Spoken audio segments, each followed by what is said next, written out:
the animals that we have saved and they have been adopted. These animals right here. This is Lily Mae, this is Whiskey, this is Dolly, and that's Gizmo. They were all rescued from the tornado last year over in Seneca. That's my girl. You're doing so good. You're keeping your weight off. Yes, you are. So how did this all start? Well, I retired from the sheriff's office in 2002, and I'd already started a business. I'd started what's called Upstate Process Service, and I was working for attorneys and serving their legal papers, and mostly what we were serving were foreclosures. Well, we kind of got into it when the market kind of crashed, so I did real well financially, and I grew it to where I had like 30 people working for me all over the state. But when you go to people's houses and you serve them papers and their house is getting ready to get foreclosed on, it got to be a little depressing. So in between time, I started deputy dog pet sitting.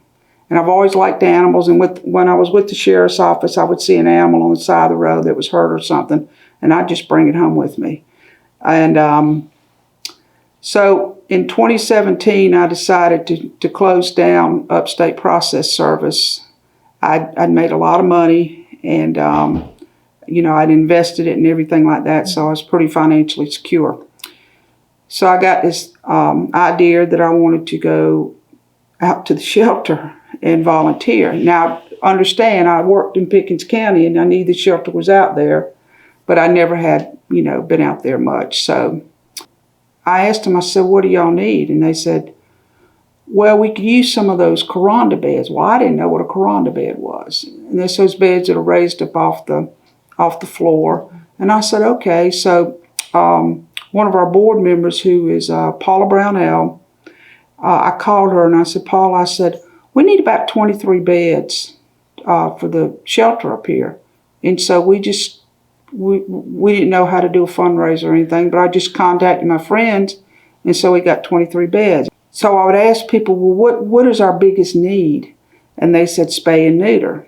So I contacted some doctors down here. We got some prices because I didn't even know, what that cost. And Dr. Lindsay, who passed away 2 years ago, was our doctor, and we would make appointments. But the problem was we couldn't get enough appointments. There were more animals than what we could get appointments for. And then we picked up Tigertown Animal Hospital, and then we picked up Seneca Animal Hospital. But still, it was like we might get 10 appointments between 3 doctors for a month.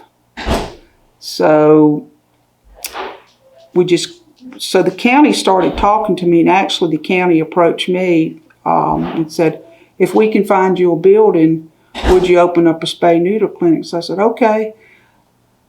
And I said, but it's got to stay down here in Clemson. Tri-County Tech has the veterinary vet tech school, and then Clemson has the animal science. Mm-hmm. So it was a good combination there, and I wanted to stay in this area. Mm-hmm. And mainly for the county is made up in such different economic situations. I knew Clemson was a very strong economic area.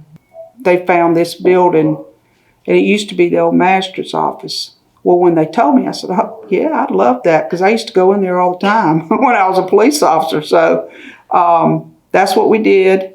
And they told me, they said, now, the building's yours, but you are responsible for everything on the inside, financially. So I said, okay. So we started looking around. We found Jim Simon Development over in Greenville. So he came down here and he said, yeah, we'll do it. So we got it done for less than $100,000. But what the good news is a lot of the stuff was donated. All the paint was donated. Our surgical room and our laundry room and grooming room has epoxy flooring. That was donated. Our washer and dryer was donated. I've never done a fundraiser on Facebook for my birthday, and we were able to pay for the grooming table and the grooming tub. We were able to do with that. Everything that's here we have raised money. We have not borrowed money. We have not gotten grants, and we haven't gotten anything from the government except this building. And we have no debt, and we don't owe anybody, and everything's, all the equipment and stuff has been from fundraising, like the cages over there, the recovery cages, that was $5,000.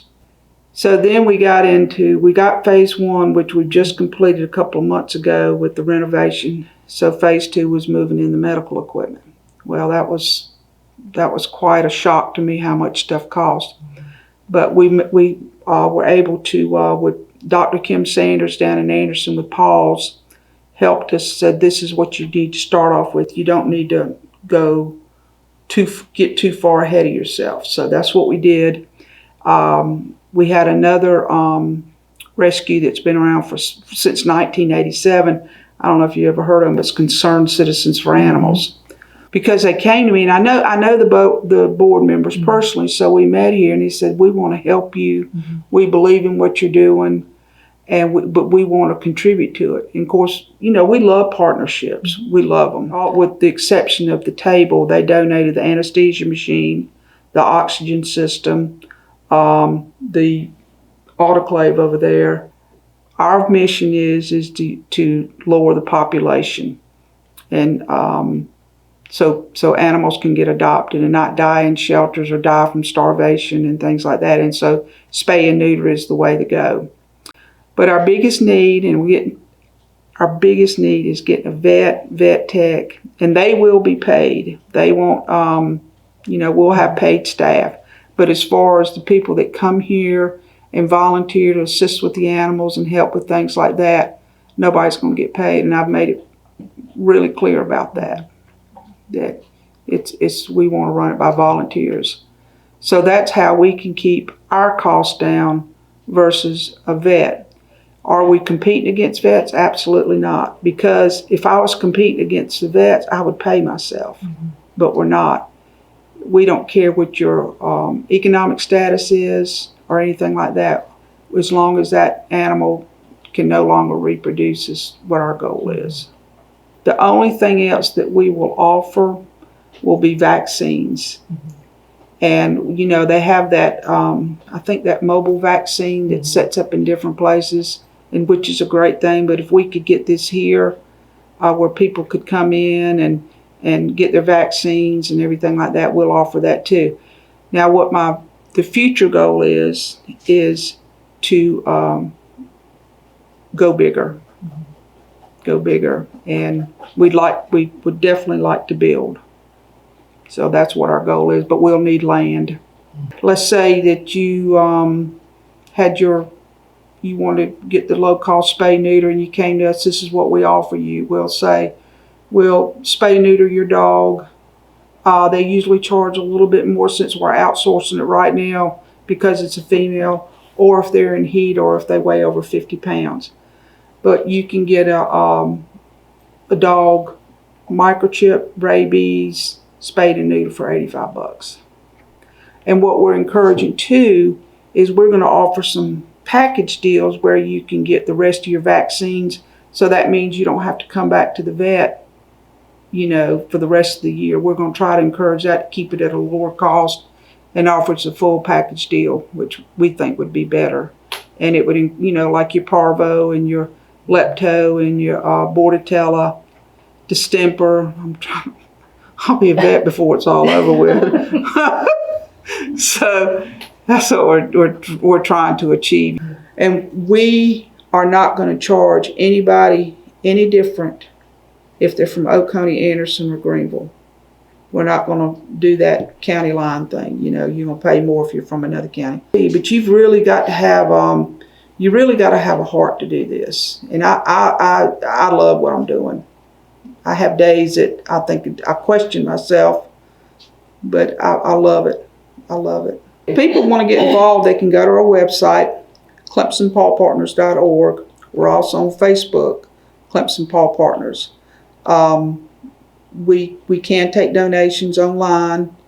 We want to, as far as donations and stuff, we haven't sought any sponsorships. And the reason we didn't was because of COVID. Those businesses had it rough. And when we got into this, it was kind of like a weird time because we just got the keys to this place last July. And to do what we've done in a year or less, basically less than a year, is phenomenal. And it's because of the support system we've had. Because people believe in this and they know there's a need for it. So, but that's where people can donate, and we encourage them to donate because it just helps us so much, and it helps other people that can't afford it. This is Gaston, and this is Sarah Grace. They were found by a hunter down in McCormick County, and we met him at Magnolia.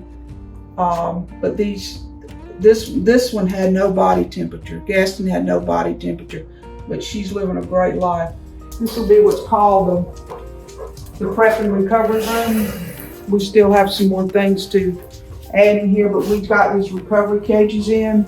And then this is called a wet treatment table, where an animal is prepped and everything for surgery, and we'll get some more treatment tables in. Tink has got a microchip, and I'll demonstrate how it works.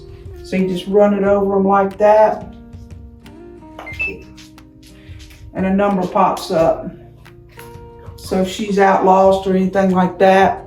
And the thing about these, if you find an animal and they've been microchipped, the company, because of privacy and everything, won't give you all the direct information, but they'll get a hold of the owner. What we do here and how it works, we use 24-hour pet watch or 24 pet watch. The microchip goes in, it's registered automatically. When the owner's name goes on there, they're the first contact, and then we're secondary unless that owner chooses chooses somebody else they want to contact. And we believe in microchipping. We think it's important. This here is our autoclave. This is what will clean the instruments.